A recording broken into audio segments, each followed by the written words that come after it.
नमस्कार। प्रस्तुत है आचार्य चतुरसेन शास्त्री के द्वारा लिखा हुआ उपन्यास धर्मपुत्र का दूसरा भाग। आगे बढ़ने के पहले जानते हैं पिछली भाग की कहानी।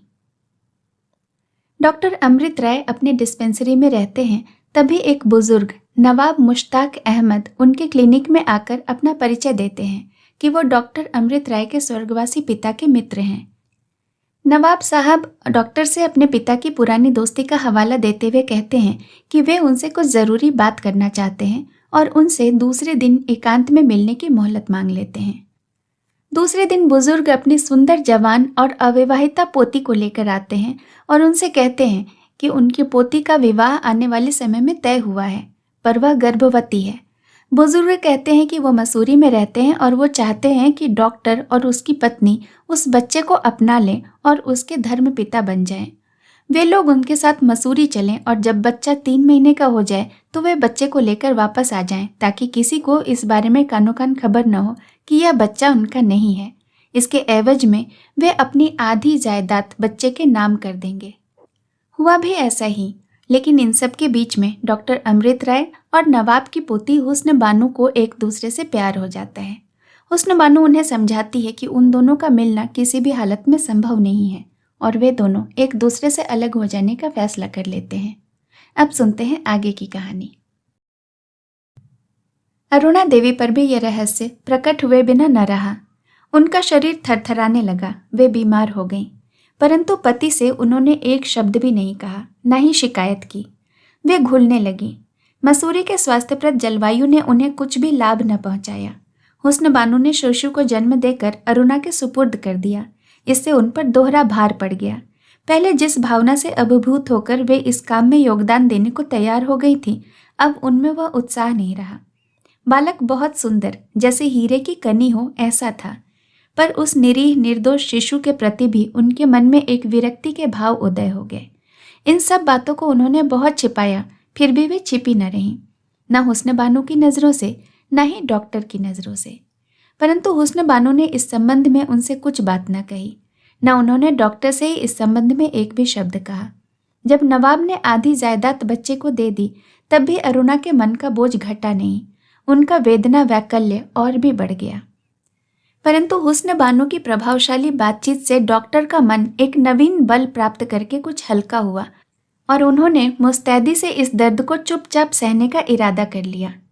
और एक दिन अवसर पाकर वे पत्नी के पास आकर उसके पलंगे के पायताने उसके पैर गोद में लेकर चुपचाप बैठ गए। अरुणा ने जल्दी से पैर सिकोड़ कर कहा, यह क्या करते हो? वहां क्यों बैठ गए? यहाँ बैठो। उसने तकिया सरका कर सिरहाने जगह की। डॉक्टर ने कहा, अरुणा, अपनी शर्म तुम्हें कैसे दिखाऊं, लेकिन तुम क्या मुझे माफ नहीं कर सकती? बात क्या है? साफ साफ कहो। कहने से क्या होगा, तुम तो सब जानती हो। तुम्हारी यह हालत हो गई है, यह सब मेरी ही मूर्खता से न। पर अब मेरी आंखें खुल गई हैं। बहन ने मेरी आंखें खोल दी। बहन? कौन बहन? हुस्न बानो। मेरा मन मोह और पाप में फंस गया था। उसका वह रूप, शील, तेज और सबके साथ इस परिस्थिति ने मेरे मन में मैल पैदा कर दिया था। मैं उसके प्रेम में विकल हो गया था। वह भी शायद लाचार होगी, पर उसने मुझे सीधी राह दिखा दी। सीधी राह? हाँ, प्रेम और भक्ति का भेद। और उसी समय मैंने उसके पैरों की पूजा भक्ति भाव से की। वो स्त्री नहीं, देवी है, प्यार की नहीं, भक्ति की पात्र है। वह महान है, देवताओं की जाति की है। तो मुझे नास्तिक कहती, मेरा मजाक उड़ाती रही, पर मुझे आज तक अपने ठाकुर का पुजारी न बना सकी। पर उसने बना दिया। उसकी मैंने पूजा कर ली। अब मैं तुम्हारी करूँगा और तुम्हारे इन राधा कृष्ण की युगल जोड़ी की। श्रद्धा और भक्ति से मेरा रोम रोम पुलकमान हो रहा है। लाओ, दोनों पैर मेरी गोद में रख दो। मैं समझूं कि मैं पाक साफ हो चुका, अपनी गलती सुधार चुका, तुम्हारा हो चुका। अरुणा चुपचाप आंसू बहाती रही और डॉक्टर ने जब फिर उसके पैरों पर हाथ डाला तो उसने पैरों को खींचकर पति के दोनों हाथ पकड़कर उन्हें वक्ष पर गिरा लिया। वह मूक रुदन बहुत कुछ कह गया, दुख दर्द की कहानी, बहुत कुछ बहा कर ले गया, दुख दर्द की गंदगी। अंत में अरुणा ने सिसकते हुए कहा, तुम जानते ही हो कि धरती आसमान पर मेरे लिए तुम्हारा ही एक आसरा है। मैंने अपनी यह अधम नारी देह तुम्हें दी है। अब तुम ही यदि मुझे धोखा दोगे तो सोचो तो जरा। परंतु अरुणा अधिक न कह सकी। डॉक्टर का मुंह देखकर उसने सिर नीचा कर लिया। बड़ी देर तक दोनों मूक बने बैठे रहे। फिर धीरे से अरुणा ने हाथ बढ़ाकर पति का हाथ पकड़ लिया। उसने आंखों में आंसू भर कर कहा, क्या मैंने तुम्हें बहुत दुखी कर दिया? डॉक्टर फिर चुप रहे। अरुणा एक बारगी ही असनियत हो उठी। उसने कहा, मुझे तुम जो चाहो सजा दे दो, पर ऐसा मुंह न बनाओ। मैं यह नहीं देख सकती। डॉक्टर ने कहा, अरुणा, तुम्हारे इस प्रेम का तो और छोर ही नहीं है, पर अब तुम अपने इस पति पर विश्वास करो। मैं तुम्हारा हूं, सिर्फ तुम्हारा। हुस्न बानो ने मेरे तुम्हारे बीच एक अटूट संबंध पैदा कर दिया है। संबंध या बंधन, तुम जो भी कहो, वह ऐसा नहीं है कि एकाएक भंग हो जाएगा। मैं उसका चिर कृतज्ञ हूं अरुणा, पर जिस तरह पैर पकड़कर मैं उससे क्षमा मांग सका, तुमसे न मांग सकूंगा। कैसे मांग सकोगे भला? मेरे तुम्हारे बीच इतना अंतर है, इतना द्वेभाव है कि तुम अपराधी बनो और मैं क्षमा करूं? न, इस नाटक की जरूरत नहीं। तुम अपराध करोगे तो भी, पाप करोगे तो भी, पुण्य करोगे तो भी, सब में मेरा हिस्सा है। हम तुम दो थोड़े ही हैं। नहीं है, और न ही दो हो सकते हैं। इतना कहकर डॉक्टर ने अरुणा को आलिंगन पाश में बांध लिया और दोनों पति पत्नी का मन जैसे स्नान पूत हो गया। नवाब मुश्ताक अहमद सालार जंग बहादुर ने सारी योजना अत्यधिक सावधानी और दूरदर्शिता से तैयार की थी। डॉक्टर की इस बच्चे वाली घटना में कुछ रहस्य है, इसका किसी को सानो गुमान भी नहीं हुआ। इसका श्रेय वास्तव में हुस्न बानो के असाधारण दृढ़ स्वभाव को था। उसने किसी भी चेष्टा से यह प्रकट नहीं होने दिया कि इस करुण नाटक में उसका भी कुछ भाग है। निस्संदेह डॉक्टर को वह प्यार करने लगी थी। कुछ उम्र और प्रकृति के तकाजे की बात ही नहीं, डॉक्टर का व्यक्तित्व ही ऐसा था। परंतु उसने जिस दार्शनिक ढंग से डॉक्टर को उस प्रेम प्रसाद से विरत किया था, उससे वह स्वयं विरत न हो सकी। डॉक्टर के प्रति उसका असाधारण विमोह उसकी संपूर्ण चेतना को आहत कर गया था। वह घाव उसका न भरना था न भरा, पर उसने अपने संकेत से, व्यंजना से यह बात प्रकट नहीं होने दी।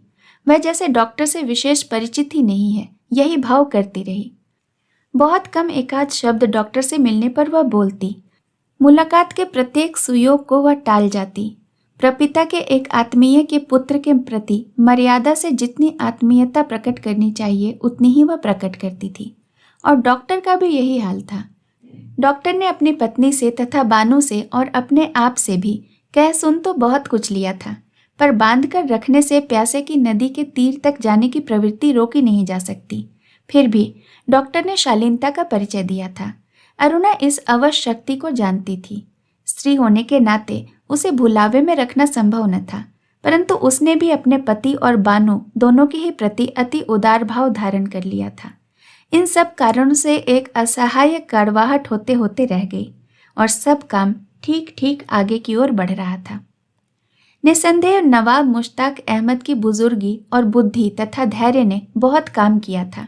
यद्यपि खानदानी प्रतिष्ठा के नाम पर पुत्री को इतने संकट में डालने की उनकी भावना शायद आप अनुमोदन न कर सकें, परंतु यह भी आप तो सोचें कि आप पुराने जमाने के खानदानी रईस हों, आपका व्यापक सुनाम ख्याति हो, आप आधी शताब्दी तक अपने समाज में शीर्ष स्थानीय रहे हों, आपकी पुत्री पौत्री आपसे अज्ञात किसी पुरुष के संपर्क में आकर गर्भवती हो जाए, वह भी विवाह से पूर्व, तो आप क्या करेंगे?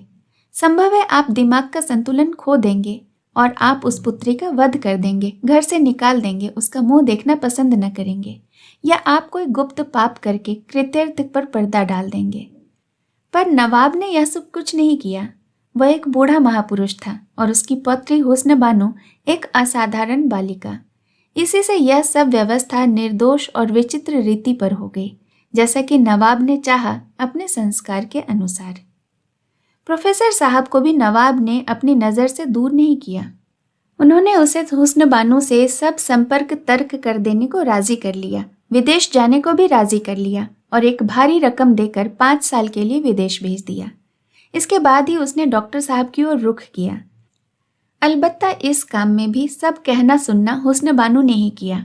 अपने अपरिसीम प्यार के नाम पर जीवन के प्रत्येक श्वास को पीड़ामयी बनाकर हबीब चुपचाप जहाज में जा बैठा। यथा समय बानो की शादी नवाब वजीर अली खां बहादुर से हो गई। पुराना नवाबी घर था, दूल्हा भी साधारण न था। रईसों का इस विवाह में जमघट लग गया। रंगमहल के द्वार पर उस समय समूची दिल्ली उमड़ गई। भांडे भंडले, रौनक, चौकी, कटोरे वाले, कव्वाल, रंडी, भवड़े, रईस, अमीर, सभी के लिए उस समय रंगमहल का द्वार खुल गया। दावतों का तूमर बंध गया। उस समय तक न पाकिस्तान बना था, न हिंदू मुसलमान झगड़े खड़े हुए थे। हिंदू में जफर, गालिब, जौक और मीर के कलाम गली गली घूमते रहते थे। बड़े बड़े मुसलमान व्यापारी अपनी कोठीनुमा दुकानों में बैठे अतलस का कुर्ता पहने, पान कचरते, लचकती दिल्ली की भाषा में अपने को देल्हवी कहकर अपनी सुरमई आंखों में लाल डोरे सजाए रहते थे। चांदनी चौक पर उन दिनों आज की भीड़ भाड़ से भरा आदमियों का जंगल न था। वो एक बाजार था, ऐसा बाजार जहां रईसों की 7 बादशाहतों की प्रत्येक हल्की भारी जीन्स एक ही जगह मिल जाती थी। जौहरी नुक्केदार पगड़ी बांधे, महीन तंजेब से अपने भारी भरकम देह ढके, हीरा, मोती, पन्ना, जवाहरात का मोल भाव करते, गिन्नियों और अशरफियों को परखते थे। नोटों का गिनना लोगों को पसंद न था। नफासत और फसाहत दिल्ली की जान थी। पेस्ट्री और टोस्ट को तब कौन खाता था? सोहन, हलवा और दाल मोठ दिल्ली की सबसे बड़ी नियामत थी। आज तो रुपये सेर सब्जी तरकारियां आला अदना खरीद खाते हैं, परंतु तब रुपये सेर की सब्जियां रईस खाते थे। रईसों के कहार महरियां सौदा सुल्फ करते थे। हिंदू पक्के हिंदू थे और मुसलमान पक्के मुसलमान, परंतु इससे उनके आपसी भाईचारे में अंतर न पड़ता था। परस्पर एक दूसरे के घर आना जाना, खाना पीना होता था। मुसलमान के घर जब हिंदू दोस्त जाता तो वह नौकर को यत्नपूर्वक सावधान करके कहता, बन्नू जरा संभाल कर, एहतियात से तमोली की दुकान से पान बंधवा ला। और पान आते थे ढाक पलाश के हरे कोमल पत्तों में खूब अच्छी तरह बंधे, डोरे में हाथ भर नीचे लटकते हुए, मुसलमान नौकर से अछूते। ब्याह शादी में हिंदू हलवाई, हिंदू नौकर खाना बनाते खिलाते और मुसलमान मालिक दूर खड़ा अदब और बेचैनी से देखता रहता कि सब ठीक तो है ना। इसे वह अपनी तौहीन नहीं, अपना अपना अकीदा, अपना अपना रिवाज समझता था। नवाब मुश्ताक अहमद के हिंदू मुसलमानों से व्यापक संबंध थे। बड़े बड़े रईसों से लेकर छोटे लोगों तक की भरमार थी। हिंदू भी मुसलमान भी, पर सबके खाने पीने, विनोद विहार करने के इंतजाम अलग अलग। क्या मजाल कि कहीं भी कुछ शिकायत सुनने को मिल जाए। शादी खत्म हो गई और रुखसत की तैयारी हुई।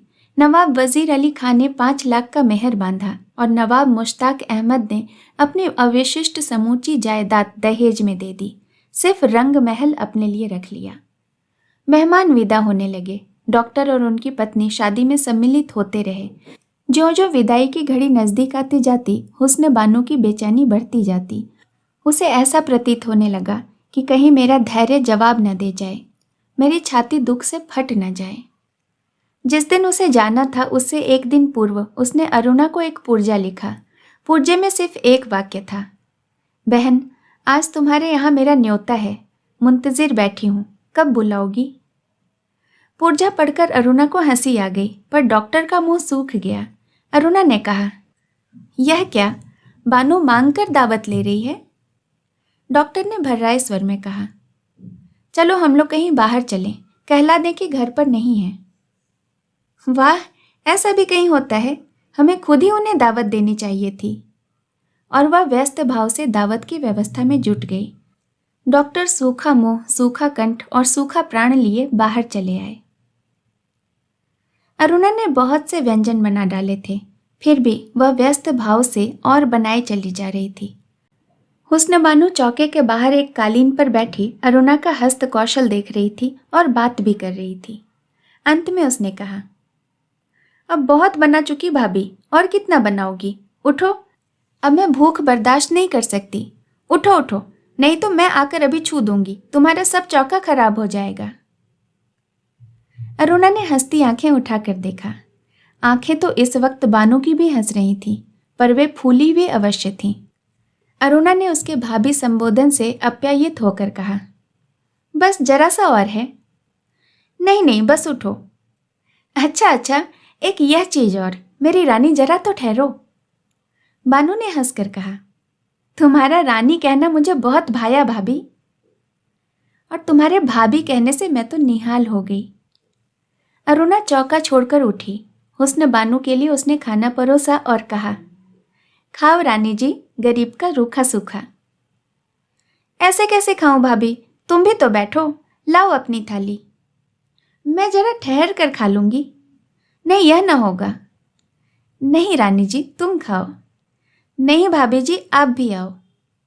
जिद मत करो, हाथ जोड़ती हूँ। फिर तो जिद करने पर भी आऊंगी नहीं। तो मानोगी नहीं? नहीं, किसी तरह नहीं। तो फिर मैं भी तुम्हारे साथ ही खाऊंगी, एक ही थाल में। और वह हुस्न बानू के सामने बैठ गई। थाली से एक ग्रास उठाया। बानू ने कहा, हैं, यह क्या करती हो भाभी? बहन, ननद बनना इतना आसान नहीं है। तुम्हारा जिगर का टुकड़ा अब मेरी गोद में है। अब भी भेदभाव रह सकता है भला? अभी क्या हम दोनों दो हैं? चलो शुरू करो।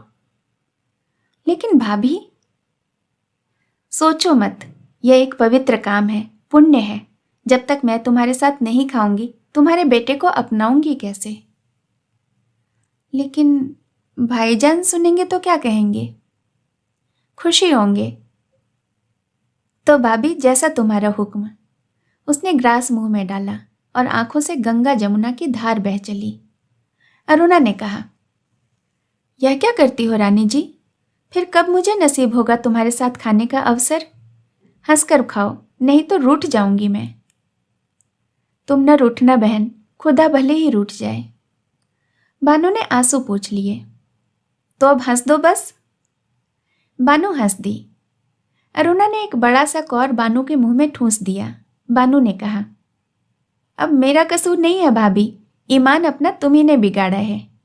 यह कहकर उसने भी हाथ का कौर उठाकर अरुणा के मुंह में ठूंस दिया। खाना खत्म होने पर हुस्न बानू पान खा चुकी तो बोली, बहन, मैं तो अपने ही किसी मतलब से जबरदस्ती दावत मांग कर आई थी, लेकिन तुमने अपने साथ खाना खिलाकर मुझे क्या कुछ न दे दिया। अब इस बदनसीब बानू की एक आरजू और पूरी कर दो बहन। एक बार मेरे लाल को मुझे दिखा दो। हुस्न बानो की आंख फिर गंगा जमुना की धारा जैसे बहने लगी। अरुणा ने कहा, मैं तो कहने ही वाली थी तुमसे बहन, लेकिन एक क्षण भर ठहरो जरा। वह तेजी से भीतर गई। उसने दासी को पुकार कर कहा, दिलीप क्या सो रहा है राधा? नहीं, जाग रहा है। अच्छा, तो मैं यहां हूं, तू नीचे जाकर खाना पीना खाकर आराम कर। दासी के जाने पर उसने संकेत से बानू को बुलाकर कहा, इस कमरे में है, जाओ न बहन, मैं यहीं पर पहरे में हूं, कोई ना आ पाएगा। हुस्न बानू लड़खड़ाते पैरों से किंतु आंधी की भांति कमरे में घुस गई। बालक को उसने उठाकर छाती से लगा लिया। अरे मेरे लाल, अरे मेरे लखते जिगर, वो मेरे कलेजे के टुकड़े, अब तो तुझे अपनी माँ को देखने पहचानने का हक नहीं है।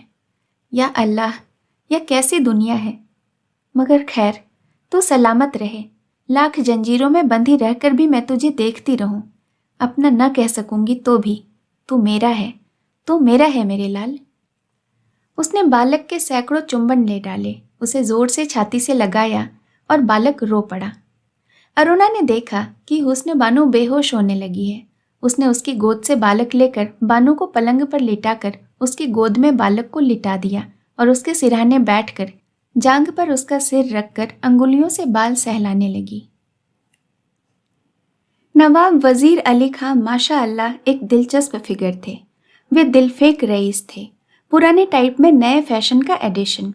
उम्र 55 साल, क्लीन शेव्ड, कद 6 फुट 2 इंच, रंग में डूबी बत्ती सी, खास पेरिस में तैयार हुई समूची, उम्दा खिजाब से जरा नीली झलक लिए हुए बाल, लंबी शेरवानी, ढीला पैजामा, पंप शू और सिर पर फैज टोपी। स्वयं ड्राइव करते थे, रफ्तार 5 मील प्रति घंटा। ड्राइवर बगल में बैठता था। नवाब पूछते, अब? सरकार सीधे, फिर 50 कदम बाएं, फिर सीधे, और गाड़ी चलती रहती। मोटर किसी जमाने की खरीदी थी। एक बड़े छपर खट के बराबर बहुत ऊंची सीट, 12 सवारी और उनका सब सामान मज़े में उनमें समा सकता था।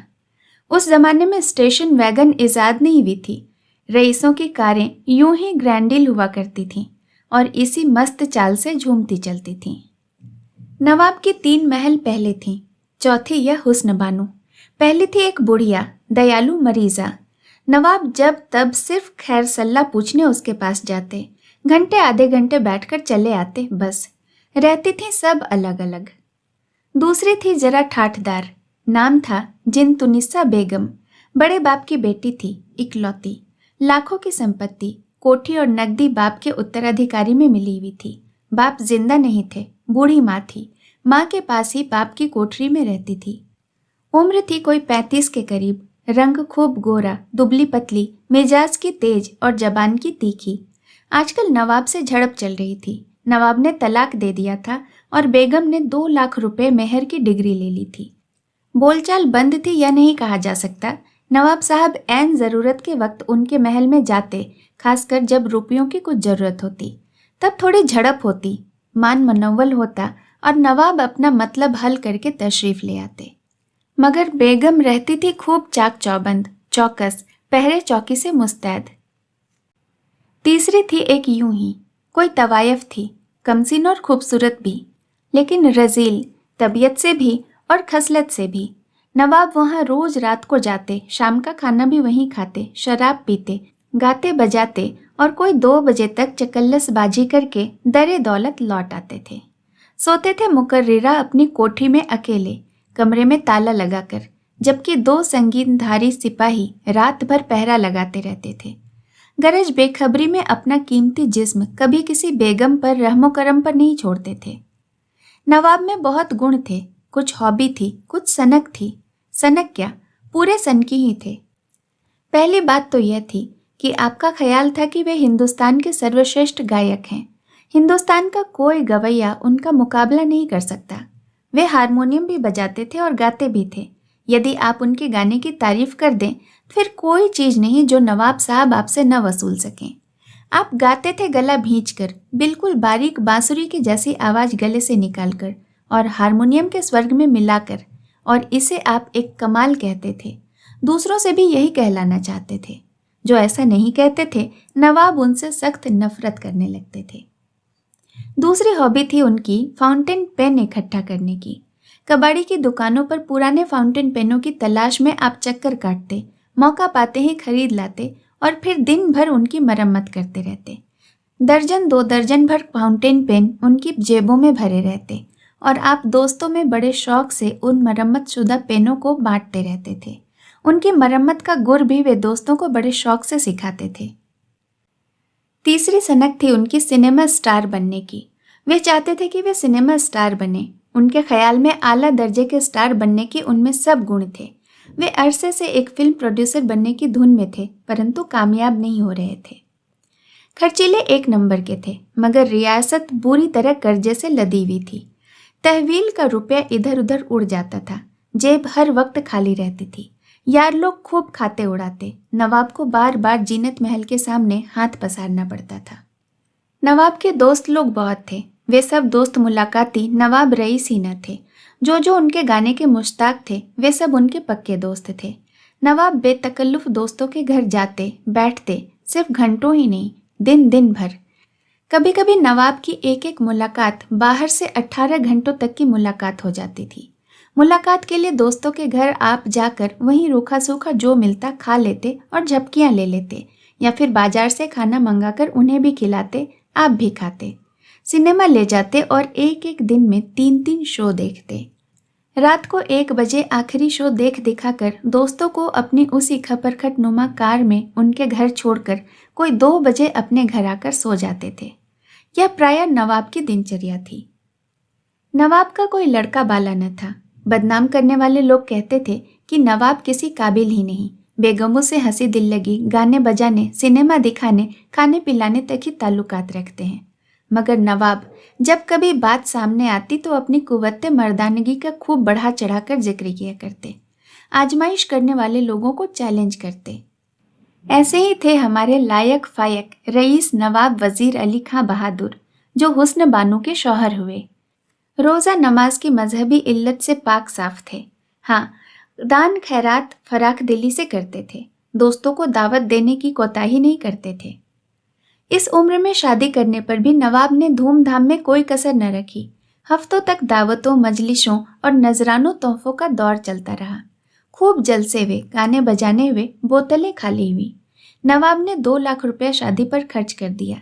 हुस्न बानो को एक नया महल मिला और अब नर नवाब की चहेती छोटी बेगम के वक्त के 2 हिस्से हो गए। नवाब एक दिन यहाँ और दूसरे दिन वहाँ आने जाने लगे, लेकिन यह आना जाना भर ही रहा। नवाब रात को सोते थे अपनी ही कोठी में अकेले, कमरे में ताला बंद करके, संगीनों के पहरे में।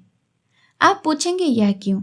जनाब, यह इसीलिए कि वे नवाब हैं, कुछ आप जैसे मामूली मियाँ जोरू नहीं। नवाबों के तो सब ठाठ ही निराले होते हैं। सुबह ही नवाब ने चाय पानी से फारिग होकर बाग उठाई। घोड़ी नहीं, मोटर की। चाल वही 5 मील प्रति घंटा। साथ में ड्राइवर, खिदमतगार और एक सिपाही बंदूक सहित। सबसे पहले पहुंचे हाकिम के बंगले पर। हाकिम ने उठकर उनका स्वागत किया, खैर कैफियत पूछी और नई शादी की मुबारकबादियां दी और इस वक्त सुबह सुबह आने का कारण पूछा। नवाब ने कहा, मैं यह कसद करके आया हूं कि आपकी ड्योढ़ियों पर जहर खाकर जान हलाक कर दूंगा। हाकिम ने हंसकर पूछा, क्यों क्यों, खैरियत तो है? खैर कहाँ, कहर बरसा दिया आपने। मैंने? जी हाँ, आपने उस ससुरी हरामजादी जीनत की बच्ची को डिग्री दे दी, वो भी 2 लाख रुपए की, और हुक्म भी दे दिया कि जायदाद कुर्क करके वसूल कर ले। तो मैं क्या कर सकता था नवाब साहब, मैं तो महज कानून का कीड़ा हूँ। बेगम का मेहर तो आपने ही बांधा था, डिग्री तो उन्हें मिलनी ही थी। तो अब तो वो मज़े से 2 लाख रुपए वसूल करके मज़ा उड़ाएगी और मैं तबाह हो जाऊंगा। आप तो जानते ही हैं इस वक्त रियासत की हालत क्या हो रही है। मैंने तो कई बार आपको दोस्ताना सलाह दी कि खर्च कम कीजिए और एकाध इलाका निकाल कर कर्जे को पाक साफ कर दीजिए, मगर आप हैं कि सुनते ही नहीं। तो इसीलिए आप मुझे लूटेंगे और मेरे ऊपर डाका डालेंगे। वाह साहब वाह, यह आपने मेरे साथ अच्छा सलूक नहीं किया। हाकिम हंस पड़े। उन्होंने कहा, मुझे आपसे हमदर्दी है नवाब साहब, लेकिन मैं कर भी क्या सकता था, डिग्री तो मुझे देनी ही पड़ी। तो मुझे जहर भी दे दीजिए। कमाल फरमाते हैं आप नवाब साहब, अभी तो आपने नई नई शादी की है। मगर ये पुरानी इल्लत जो गले में हड्डी की तरह अटक रही है, इसका भी तो कुछ हैस नैस्त होना चाहिए। इसके लिए कानूनन कुछ नहीं हो सकता, मगर देखिए, ये मियाँ बीवी का मामला है। बेगम भी अब बच्ची नहीं है, 40 के छोर पर पहुंच रही हैं। अब तलाक पाकर इस उम्र में वे कहाँ जाएंगी, बेआबरू ही होंगी।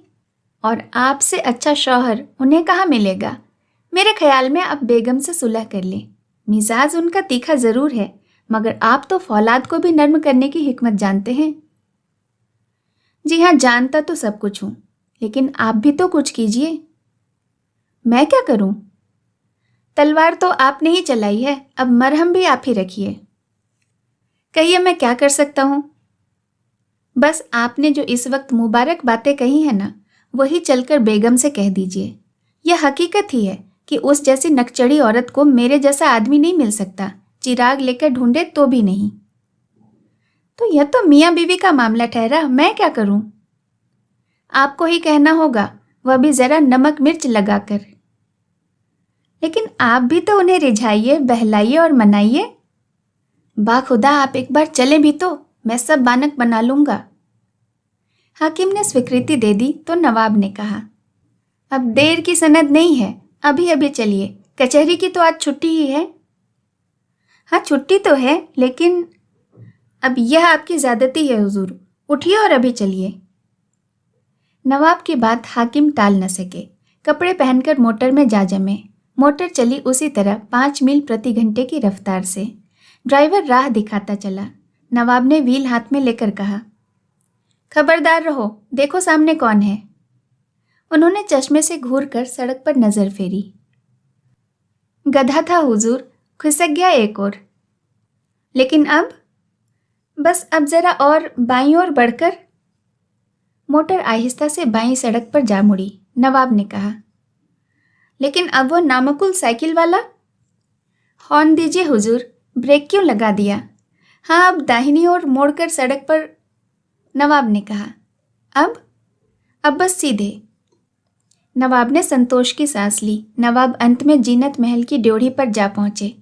गाड़ी सदर फाटक पार कर बाग में घुसी। बहुत पुरानी आलीशान कोठी, लंबा चौड़ा विस्तार।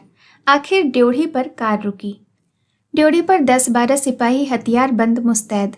सबने जल्दी जल्दी पेटी कसी, बंदूक संभाली और नवाब को सलामी दी। शेष कहानी अगले भाग में। कहानी सुनने के लिए आपका बहुत बहुत धन्यवाद।